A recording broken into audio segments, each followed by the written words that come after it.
Bonjour à toutes, bonjour à tous. Tout d'abord, j'espère que tout va bien pour vous. Alors, on se retrouve pour la présentation de l'oracle d'Ayo. Donc, c'est un oracle qui vient de sortir tout récemment aux éditions Arcana Sacra. C'est un oracle sur les mystères du vaudou haïtien. Donc, il a été illustré et réalisé par Marion B. Donc, Marion B, je suis sûr que vous la connaissez. Elle avait sorti l'oracle des ombres.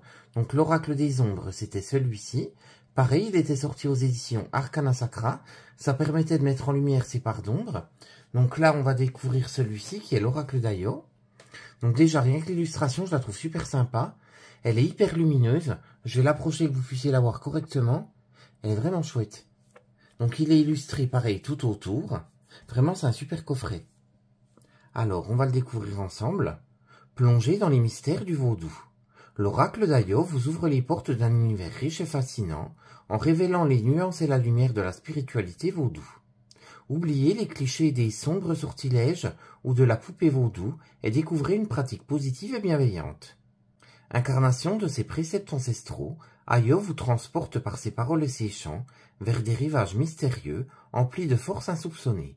À travers 31 cartes envoûtantes et un livret poétique et inspirant, cet oracle vous guidera vers votre propre spiritualité. Fiez-vous à votre instinct et écoutez l'appel des lois. Des yeux grands ouverts vous mèneront vers des chemins lumineux. Donc le coffret contient 31 cartes, un livret et une boîte cloche. Donc on va le découvrir à l'intérieur. Donc il est sorti aux éditions Arcana Sacra comme je vous le disais. Donc il s'ouvre comme ceci. Là vous avez un joli message. Ma vie est une moisson de moi-même. Donc vous avez le livre. Ensuite vous avez les cartes qui sont dans une boîte. Donc on va regarder parce qu'en dessous il y a souvent une petite illustration. Donc on va regarder ça ensemble. Ouais, il y a une jolie illustration. Je vais l'approcher que vous puissiez la voir correctement. C'est vraiment sympa. Il y a toujours des super coffrets. Alors on va se le mettre de côté. Alors on regardera les cartes juste après. On va tout d'abord s'intéresser au livre. Donc on va le découvrir ensemble. Donc on commence avec l'auteur. Donc l'auteur c'est Marion B. Elle est artiste et auteure indépendante. Elle a remporté le prix Paul Nougaro dans la catégorie bande dessinée. Elle a fait des études d'art plastique. Elle est l'auteur de l'oracle des ombres, donc je vous l'ai montré juste avant, il était paru aux éditions Arcana Sacra. Elle est fascinée depuis toujours par les histoires emplies de mystères et de personnages ambigus. Elle s'applique à donner vie à des entités à travers notamment des portraits et des regards. Ensuite, on passe au sommaire. Donc vous avez tout d'abord l'introduction. Ensuite, vous avez l'histoire et l'interprétation des cartes. Et ensuite, vous avez le glossaire. Alors, on va tout d'abord s'intéresser à l'introduction. Oublions le cliché de la poupée vaudou, du marabout affligeant ses ennemis de ses ombres sortilèges, ou du groupe s'adonnant la nuit à des rituels sordides. Le vaudou ainsi que bien d'autres spiritualités similaires a été longtemps dénigré, montré du doigt, taxé de sorcellerie ou de pacte avec le mal. L'oracle d'Ayo n'a pas la prétention d'apporter des connaissances nécessaires pour appliquer cette spiritualité, mais il sera un guide singulier et poétique, un compagnon pouvant se greffer à toutes vos pratiques et à celles des vaudouisants en devenir ou aguerris. Liberté et intuition seront les mots-clés de cet oracle. Marchez dans les pas d'Ayo, femme énigmatique, dont l'histoire fera peut-être écho à la vôtre. Laissez-la vous guider, à l'aide de ses paroles et de ses chants, vers des rivages mystérieux et emplis de force insoupçonnée. En écoutant votre seule sensibilité, ou en vous référant au livret, découvrez des cartes aux multiples symboliques et aux énergies uniques. Fiez-vous à votre intuition et écoutez l'appel des lois, des yeux grands ouverts vous mèneront vers des chemins éclatants. Donc ensuite, Marion B nous explique ce qu'est le vaudou. Elle nous dit qu'il est trop complexe pour être résumé en quelques pages ou en quelques lignes, qu'un livret ne suffirait pas. Donc elle nous donne un petit aperçu, elle nous explique ce qu'est le vaudou, ses origines, son histoire. Après, elle nous détaille les lois. Après, le rôle des offrandes. Après, vous avez la prise en main du jeu. Donc elle nous donne ses conseils pour pratiquer le jeu. Donc comment il fonctionne. Ensuite, Marion nous explique le contenu de l'oracle. Donc, les cartes sont rangées par catégorie. Vous avez les cartes des lois, vous avez les cartes d'Ayo et les cartes amulettes. Ensuite, Marion nous explique les différents types de cartes. Elle nous dit que les cartes des lois représentent un esprit du panthéon vaudou. Après, elle nous parle des cartes d'Ayo. Elle nous dit qu'ils représentent des périodes de vie. Ensuite, les cartes amulettes, ils se focalisent sur des domaines plus larges d'interprétation comme la santé, l'amour, la carrière, la fortune. Ces cartes-là ne sont pas pourvues de paroles d'ayo ou de symboliques, ni de chants. Ce sont des cartes qui tombent dans un tirage pour attirer notre attention sur des domaines bien précis. Ensuite, Marion nous parle de l'intuition et des méthodes de tirage. Donc là, elle nous donne différents types de tirages. Alors, le premier tirage, c'est le tirage à 3 cartes. Donc, vous posez une question en mélangeant les cartes. Vous coupez le paquet, vous tirez 3 cartes au hasard. La première carte représentera la situation actuelle ou l'état d'esprit. La deuxième carte représentera l'évolution de la situation. La troisième carte, le conseil ou l'issue probable. Ensuite, vous avez le tirage à 4 cartes. Donc, ce sera la première carte pour la source du problème ou la situation. La deuxième carte, ce sur quoi il faut prêter attention. La troisième carte, les évolutions possibles. Et la quatrième carte sera le conseil global ou l'indication pour la meilleure façon d'agir. Ensuite, on passe à l'histoire et l'interprétation du jeu. Donc, on commence avec les cartes loi. Alors, vous avez l'illustration en pleine page. Vous avez son numéro avec son nom. Vous avez un petit mantra. Vous avez des mots-clés. Vous avez la parole d'ayo. Donc, parce qu'on est dans la catégorie ayo. Ensuite, vous avez l'interprétation de la carte. Vous avez la symbolique avec la nation, les attributs, les couleurs, les offrandes. Et ensuite, vous avez un chant. Donc, vous avez ça pour chaque carte. Vous voyez, c'est vraiment super intéressant. On apprend pas mal de choses. Donc, ensuite, vous avez un glossaire. Donc, dans ce glossaire, vous retrouverez tous les mots créoles qui sont utilisés dans ce livre. Comme ça, c'est plus simple pour vous. Vous serez quitte de chercher. Par exemple, les lois dont je vous ai beaucoup parlé dans le livre, c'est aussi appelé mystère. Les lois sont des esprits de la spiritualité vaudou. Les chouals, par exemple, ou cheval, c'est le nom donné à toute personne s'étant fait posséder par un loi. Après, par exemple, vous avez les Oufor ou Oufo. C'est un temple vaudou en Haïti. C'est un lieu de cérémonie. Donc, vous voyez, comme ça, en fait, vous serez quitte de chercher. Tout est regroupé. C'est vraiment super pratique. Alors, on va découvrir les cartes tout de suite. Donc, vous allez voir, elles sont super jolies. Alors, on va prendre la boîte. Pareil, la boîte est super bien illustrée. Je vais l'approcher que vous puissiez voir. Elle est vraiment chouette. À l'intérieur, pareil, vous avez la même illustration. Alors, le dos des cartes a un motif tribal. Je vais l'approcher que vous puissiez voir correctement les détails. Le bord des cartes est uni. Vous avez le numéro de la carte, vous avez son nom, vous avez l'illustration. Au niveau de l'épaisseur de carte, c'est super bien. Elles sont mates avec un léger pelliculage. Donc, je vais vous laisser découvrir les cartes une par une. Et on se retrouve juste après pour un tirage. À tout de suite.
Alors, je vais battre les cartes, puis on tirera une des cartes pour avoir un conseil.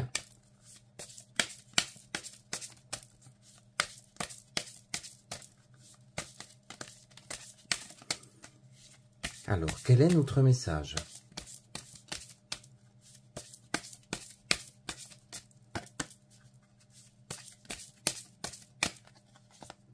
Alors, on va prendre celle-ci, qui est Erzuli d'Antor. Alors, on va découvrir tout de suite le message de cette carte. Le mantra, c'est « Il est temps d'être moi-même ». Alors, les mots-clés sont féminité, indépendance, travail, maternité, agressivité. Alors, on commence par la parole d'Ayo. Dague à la main, tu restes silencieuse, le regard planté dans le feu et dans le soleil. Erzuli d'Antor, ton regard est fiévreux et ton cœur est brûlant. Dresse ta dague contre les ennemis de tes enfants et apprends-leur à se battre pour eux-mêmes. Enseigne-moi aussi à me libérer de mes entraves, puis à brûler ce qu'il en reste. Il est temps d'être moi-même et d'arpenter les chemins que mes propres mains auront creusés. Donc après on passe à l'interprétation de la carte.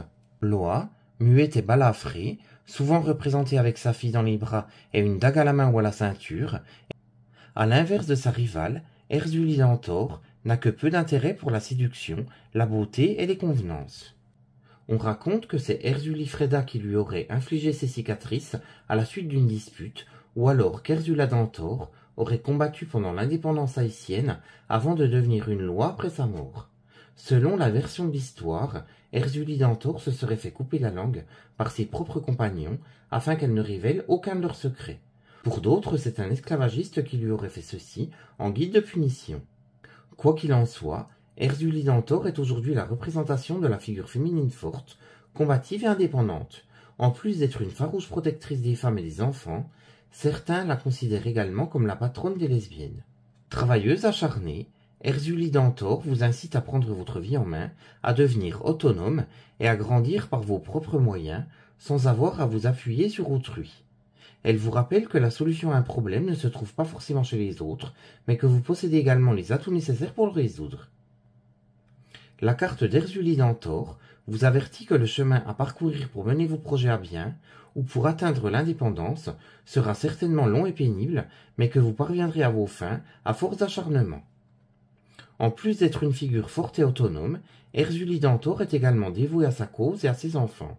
Pour cela, cette carte peut symboliser une personne fidèle et serviable, tenant un rôle primordial au sein de son foyer, communauté, équipe, etc.